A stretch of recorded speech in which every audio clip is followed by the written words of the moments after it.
Start more US based e-learning platform. మీరు కూడా slot book చేసుకోవాలంటే ఈ నెంబర్కి కాల్ చేయండి. నమస్తే, వెల్కమ్ టు సుమన్ టీవీ. నేను విష్ణు. ప్రస్తుతంతో పాటు క్వాలిఫైడ్ పర్సన్ ఫినాన్స్ ప్రొఫెషనల్ చారి గారు ఉన్నారు. వారితో మాట్లాడదాం. సార్ నమస్తే. సార్ చారి గారు. నమస్తే అండి. సార్ చారి గారు, ఇప్పుడున్న మార్కెట్ కండిషన్స్ని దృష్టిలో ఉంచుకొని అండ్ ఇప్పుడున్నటువంటి ఎకానమీ కండిషన్స్ని కూడా పరిగణలోకి తీసుకుని ఏవైనా కొత్త ఇన్వెస్ట్మెంట్స్ చేయొచ్చు అంటారా, లేదంటే ఉన్న పాత ఇన్వెస్ట్మెంట్స్ని రివ్యూ చేసుకోవడం మంచిదంటారా? అంటే new investments versus old investments అంటే రైట్. అంటే న్యూ ఇన్వెస్ట్మెంట్స్ ఎట్లాగో ఆబ్వియస్గా చేయాల్సిందేనండి, అది చేస్తూనే ఉంటాము. కానీ ఓల్డ్ ఇన్వెస్ట్మెంట్స్ని కరెక్ట్గా రివ్యూ చేసుకోవడం అనేది చాలా ఇంపార్టెంట్. నాకు ఒక ఫ్రెండ్ ఉన్నాడు.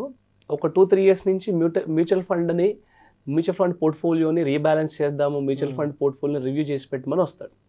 నేను చూశాను, బాగానే ఉంది, అది జరుగుతూనే ఉంటుంది ఎవ్రీ ఇయర్. కానీ నేనేమన్నానంటే ఓవరాల్ అసెట్ అలొకేషన్ మొత్తం కూడా రివ్యూ అవ్వాలండి.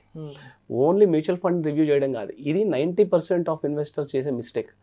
నేను అందులో ఏం జరిగింది అనేది పాయింట్ టు పాయింట్ చెప్తాను చూడండి. ఇది ప్రతి ఇన్వెస్టర్ కూడా చెక్ చేసుకోవాలి వాళ్ళ దీంట్లో. ఫస్ట్ ఏం చేశాము, ఆయనకున్న ఇన్సూరెన్స్ పాలసీస్ రివ్యూ చేశాం. ఏం జరిగింది అక్కడ, నేను అంతకుముందు చూడలేదు, ఇప్పుడు చూస్తే ఏం జరిగింది, 16 లైఫ్ ఇన్సూరెన్స్ పాలసీస్ ఉన్నాయి ఆయన దగ్గర. Oh my God, 16! యా, అందులో ఆయనకి ఉపయోగపడే ప్లాన్స్ 3-4 ఉన్నాయండి. ఆయనకి, వాళ్ళ వైఫ్కి ఉన్న టర్మ్ ప్లాన్స్, వాళ్ళ బాబు నేమ్ పైన తీసుకున్న చైల్డ్ ఎడ్యుకేషన్ ప్లాన్, ఇలాంటివి ఒక 4-5 ఉన్నాయి అంతే. మిగతావన్నీ ఎందుకు తీసుకున్నారంటే ట్యాక్స్ గురించి తీసుకున్నాము, కొంతమంది ఆబ్లిగేషన్ చేశారు, కొంతమంది ఏదో గోల్డ్ లోన్ గురించి వెళ్తే అక్కడ చేశారు. ఇలాగ తెలిసి తెలియక నెలకి 35,000 నుంచి 40,000 వరకు ఓన్లీ లైఫ్ ఇన్సూరెన్స్ ప్రీమియమ్స్ కడుతున్నారు. ఫస్ట్ ఏం చేయాలి ఇక్కడ మనము, మనకి అవసరం లేని పాలసీస్ని డెఫినెట్గా తీసేసేయాలి, వాటిని పక్కన పెట్టాలి, సరెండర్ చేసేసేయాలి. ఇంకా వాటితో మనకి లాస్ ఉన్నా, లాస్ లేకపోయినా, ప్రాఫిట్ ఉన్నా, ప్రాఫిట్ లేకపోయినా దాన్ని మాత్రం అక్కడ కాల్ తీసుకోవాలండి, లేదంటే మనకు అక్కడ మిస్టేక్ జరుగుతూనే ఉంటుంది. ఓకే. రెండవది నేనేం చేశాను, ఆయనకున్న రియల్ ఎస్టేట్ని రివ్యూ చేశాను. రియల్ ఎస్టేట్ రివ్యూలో ఏం జరిగింది, సొంత ఇల్లు ఉంది, దానికి హోమ్ లోన్ నడుస్తూ ఉంది. అలాగే ఊర్లో చిన్న పొలం ఉంది, దాంట్లో అగ్రికల్చర్ నడుస్తూ ఉంది. అవి కాకుండా కొన్ని చిన్న స్థలాలు, ఒక అపార్ట్మెంట్ కొన్నాడు ఆయన 10-15 ఇయర్స్ బ్యాక్. ఇప్పుడు ఈ ప్రాపర్టీస్ కానివ్వండి, ఆయన ఉంటున్న ఇల్లు కానివ్వండి, వేరేవన్నీ బాగానే ఉన్నాయి. కానీ ఫ్లాట్ గురించి డిస్కషన్ వచ్చినప్పుడు ఏం జరిగిందంటే, ఫ్లాట్ కాస్ట్ వచ్చేసి 50 lakhs అండి ఇవాళ. ఈ ప్రాపర్టీస్ అన్నిటిని కూడా రివ్యూ చేసేటప్పుడు నెక్స్ట్ 10 yearsలో ఇవి ఎలా ఉండబోతున్నాయి అనేది ఒక అనాలిసిస్ మాత్రం ఖచ్చితంగా చేయాలండి. ఇవాళ ప్రజెంట్ మార్కెట్ ఏంది, నెక్స్ట్ 10 yearsకి మార్కెట్ కండిషన్స్ తగ్గట్టుగా ఈ పెట్టుబడులు ఏ విధంగా ఉండబోతున్నాయి. కరెక్ట్, అదే కదా రివ్యూ అంటే. ఈ రివ్యూ కదా చేయాల్సింది. ఆయన ఏమన్నాడంటే, ఖచ్చితంగా ఈ 50 lakhs ప్రాపర్టీ మాత్రం నాకు ఎలాంటి రిటర్న్ ఇవ్వదండి, నాకు తెలుసు అది.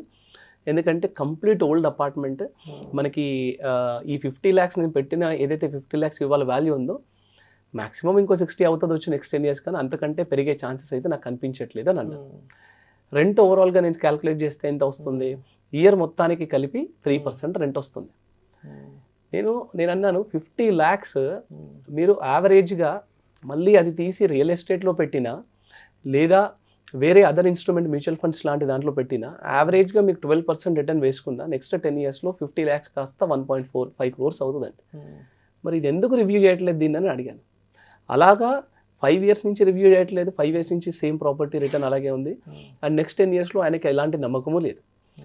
మరి ఇక్కడ రివ్యూ జరగకపోతే ఏంటి, ఎంత పెద్ద నష్టం జరుగుతుంది అంటే, రివ్యూ చేయాల్సిన దగ్గర రివ్యూ చేయకుండా, రివ్యూ అవసరం ఉన్న అవసరం లేకపోయిన దగ్గర దానికి ఒక రీబ్యాలెన్సింగ్ అని ఒక వర్డ్ పెట్టుకొని అక్కడ రివ్యూ జరుగుతుంది, కానీ ఇక్కడ రివ్యూ జరగట్లేదు. ఇలాంటివి ఎన్నో ప్రాపర్టీస్ ఉన్నాయండి, సెంటిమెంట్ లింక్ చేస్తాం మనం. తీసుకున్నది ఇన్వెస్ట్మెంట్ పర్పస్, ఇన్వెస్ట్మెంట్ని ఇన్వెస్ట్మెంట్ లాగానే ట్రీట్ చేయాలి. మనం సెంటిమెంట్ దేనికి ట్రీట్ చేయాలి, మన పేరెంట్స్ ఇచ్చిన ఇంటికో, మనం ఆల్రెడీ ఉంటున్న ఇంటికో సెంటిమెంట్ లింక్ చేస్తే దాంట్లో అర్థం ఉంది. కానీ ఇన్వెస్ట్మెంట్ పర్పస్ చేసిన దానికి సెంటిమెంట్ ఎందుకండి, ఇంకా దెర్ ఈజ్ నో పాయింట్ కదా. ఇలాంటి వాటి దగ్గర రివ్యూ ఖచ్చితంగా జరగాలి. ఓకే. మూడోది ఏం చేశాను, ఆయనకున్న గ్యారంటీడ్ ప్లాన్స్ రివ్యూ చేశాను. కొంతవరకు ఎవ్రీ మంత్ ఎంప్లాయీ ప్రావిడెంట్ ఫండ్లో వెళ్తుంది, అదొక మంచి సైజబుల్ కార్పస్ ఉంది అక్కడ. తర్వాత ఆయన పీపీఎఫ్ కూడా కడుతున్నారు, అది కూడా మంచిదే, మంచి కార్పస్ ఉంది అక్కడ.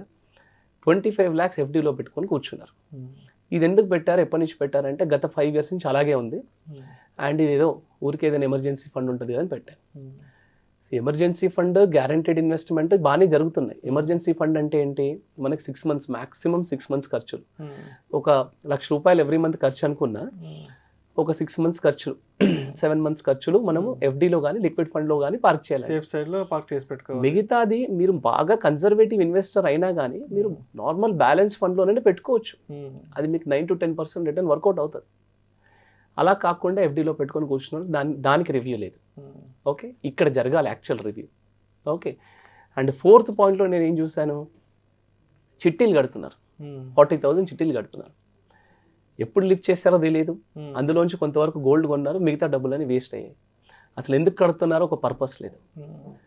పిల్లలు చదువులకా లేకపోతే ఎందుకు, డబ్బు వస్తుంది కడుతున్నారు, ఫ్రెండ్ అడిగారు కడుతున్నారు.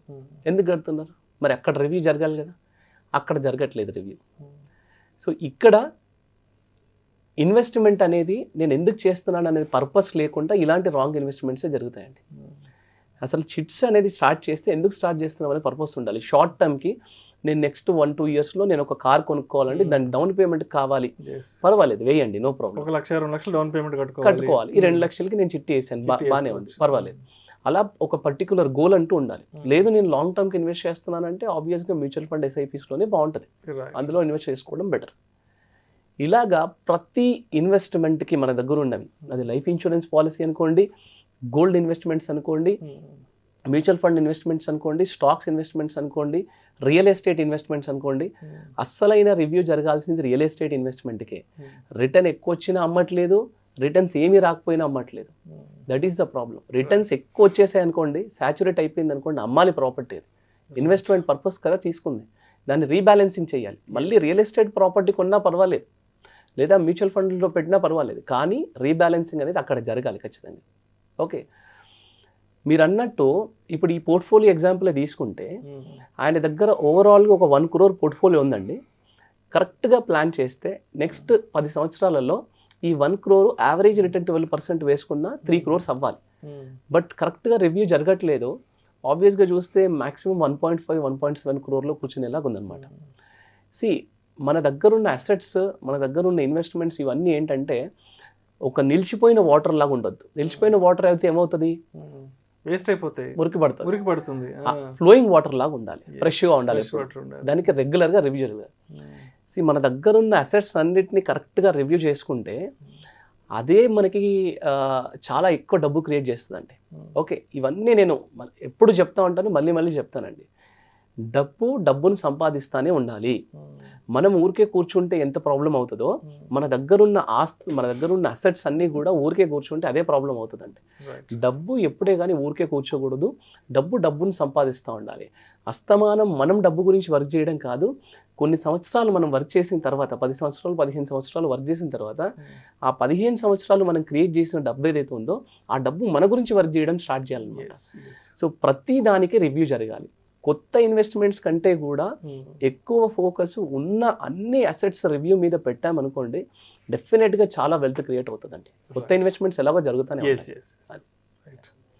థ్యాంక్ యూ సో మచ్ చారి గారు. థ్యాంక్స్ అండి.